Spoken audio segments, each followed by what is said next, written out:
পরিস্থিতি ভাই, পরিস্থিতি মানুষে কোন সময় বইয়াই না ফালা এটা কেউ বলতে পারে না।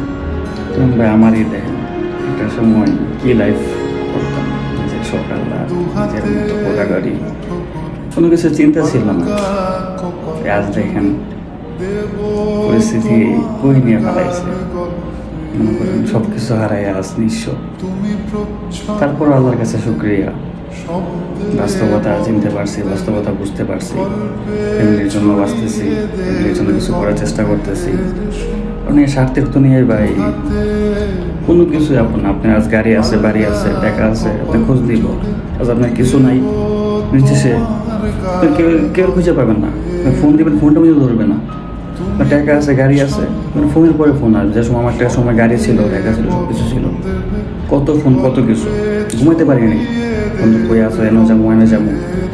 যে সময় গাড়ি সেল দিয়ে দিছি, আপুর কিছু বন্ধু, ক্লোজ কিছু বন্ধু বান্ধব যারা কখনো গাড়িটা ছিলেন না করছি না, তাদেরকে খুঁজেও পাইনি। ফোন দিলে কত রকম ব্যস্ত।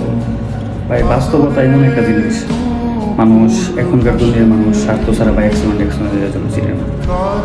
এই নিজের পরিবার জন্য বাঁচেন ভাই, কিছু করার থেকে পরিবারের জন্য করেন। যে স্বার্থের দুনিয়া, আজ আপনার কিছু আছে, আপনার মানুষ চিনবে, কাল আপনি এক সেকেন্ডের জন্য আপনারা চিনবে না। তো নিজের এমনভাবে গড়ে তোলেন, আপনি মানুষের পিছনে না, মানুষ বুঝে আপনার পিছনে। কারণ আমার ভাই দুনিয়ার মানুষ চিনলাম, দুনিয়ার সব হারাইলাম, বাবা হারাইলাম, ফালতু সম্পর্ক শেষ করলাম।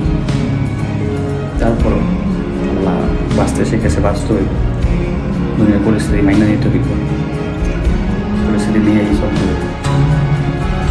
এই দোয়া করবেন আমার জন্য, নিজের ফ্যামিলির জন্য বাঁচতেছি, ফ্যামিলির জন্য কষ্ট করতেছি। আল্লাহ বলছে আমার সফলতার পিছনে, সফলতার পিছনে আল্লাহ বলে চলতে শিখায়।